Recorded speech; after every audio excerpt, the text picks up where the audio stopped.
Welcome to your in-depth horoscope forecast for week commencing the 10th of August for the Sun or the Ascendant. If you're yet to subscribe to my channel, I'd be honoured if you did so now. Please click or tap the bell notification symbol. You can also chat with me directly on Twitter at Horoscope Ace. Be great to have you along. Or join Elisa and I for the daily astrology and tarot video show by clicking the link below. Now this week is set to be tremendously powerful. The Sun continues in the sign of Leo, which is about magnificence. It's about a display of talent, enthusiasm, warmth. And that's pushing us to do some good stuff. We also have Mercury there, but it's clashing on Monday and Tuesday with Uranus, the planet of freedom. And that can make us a bit more impulsive, particularly with our resources. Now, we also have a quarter moon on Tuesday, which emphasizes the same axis, the second, fifth house.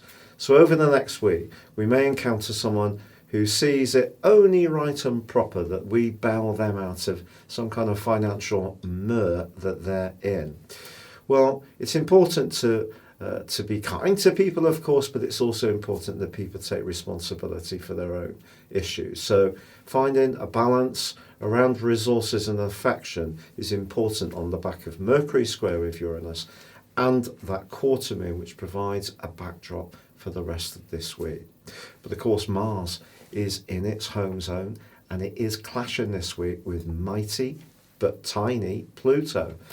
Now, when these two come into conflict, or if they're in someone's natal chart, it creates a kind of control power battle. Mars is very impulsive in Aries, and Pluto in Capricorn is about maintaining the status quo in terms of more traditional power.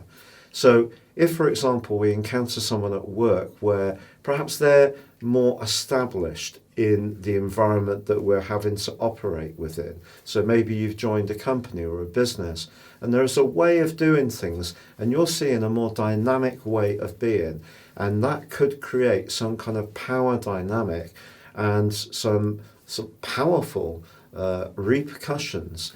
It can see people unprepared to back down from their position.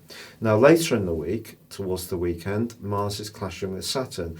That creates a more restrictive energy, a more frustrating one, and for sure we have to be conscious that Mars is about living in the moment in the sign of Aries, and these big beasts in the sign of Capricorn, which includes Jupiter, the posse as I've been calling them in Capricorn, they all represent different things, but Mars is not an influence which is so much about collaboration, not in the sign of Aries. It's about getting on with it quickly.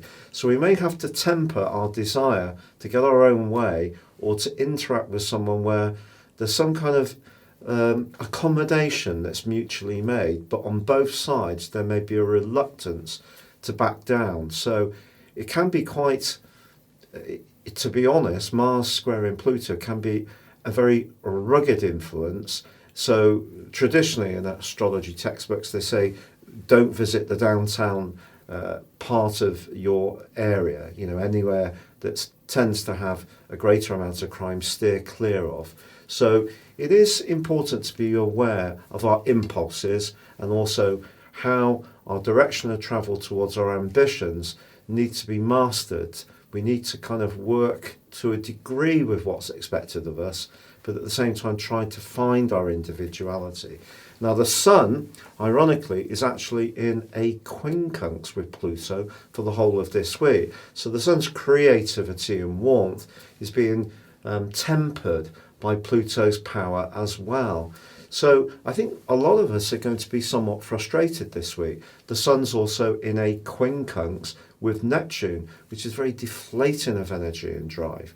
So the best way to deal with all of this stuff is to set reasonable objectives and understand that some people could take some very polarized positions and appear to refuse to budge.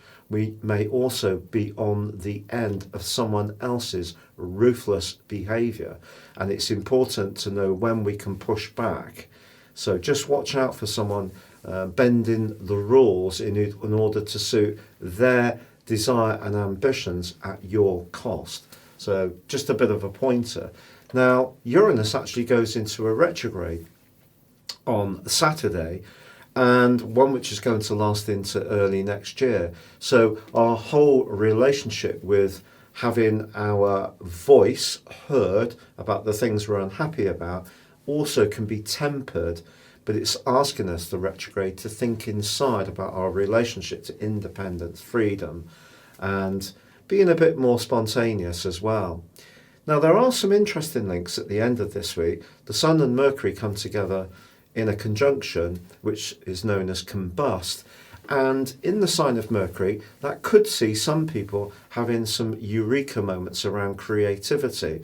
Maybe there's going to be a passionate embrace with someone, but the chances are it will be a meeting of minds that creates the embrace in the first place because of Mercury.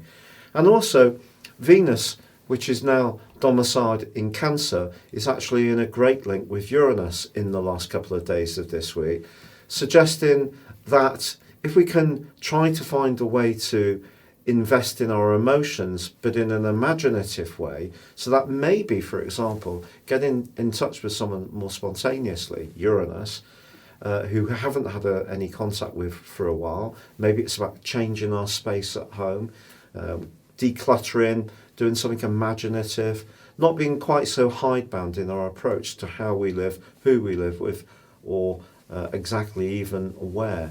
But Mars, Pluto and Saturn in those big clashes is really heavy stuff, and it's going to be going on, quite frankly, through to the middle of October. So we've all got to get used to the fact that there are going to be some challenges to our desire to be individual free spirits. Chances are that this is going to come very much into focus around COVID, the economy, because that collection of influences in Capricorn is obviously about traditional business, and the way things have always been done is obviously changing. There are certain sectors that are almost being annihilated by COVID. So this clash, this collision that's going on between the earnestness of Mars to do it without thinking too much about what the wider implications are, and the more traditional top-down heavy kind of energies suggest that there could be some clashes on international borders, powers flexing their muscles. Will it be the Russians? Will it be the Chinese? Will it be a Western power? We are going to see some kind of tensions, and it could work out or be played out through trade implications. Maybe the stock market is really going to be rocked, but I think between now and the middle of October, some big stuff is coming our way. Your specific forecast, Libra, continues to see the Sun and Mercury in your sector of friendship, sociability, interactions, your hopes for the future, the more kind of spiritual aspirations you have, rather than neat goals, could be very much part and parcel of your thinking. But Mars, in your opposite sign, is in a stormy right angle with both Pluto and Saturn. Is there someone close to you that seems to put horrendous demands upon you without much thought for how these impact upon you? If that is the case, I think the fact that Uranus is in an electric right angle with Mercury at the start of this week could see you feeling a bit mutinous, perhaps some energies that you keep suppressed because you want to be a good person, and often very much of a people pleaser. Perhaps these are really affecting your nervous system, and that's not good. And also Neptune in your sector of sacrifice is in an obtuse angle with the Sun in that sector of friendship. Someone could make you feel guilty if you're wanting to do something different, head in a different way, plot a different course. What are you to do? Also, Pluto and the Sun come into conflict in a quincunx. So Pluto's in your sector of emotion, and the Sun's in the area of your situation, which is more to do with logic. It's more to do with the airiness of your own sign, and it is about friendships. Is there some kind of emotional pull or push between what you really want to do with your future and what you're almost being demanded to do in the short term. It may be about a property matter or where you live that's also part of this equation that you're trying to unpick. As the week draws to a close, however, someone can get in touch, and it's great because it's a friend, someone you just flow with, or you can make a new connection, a new association, and that can really lift you.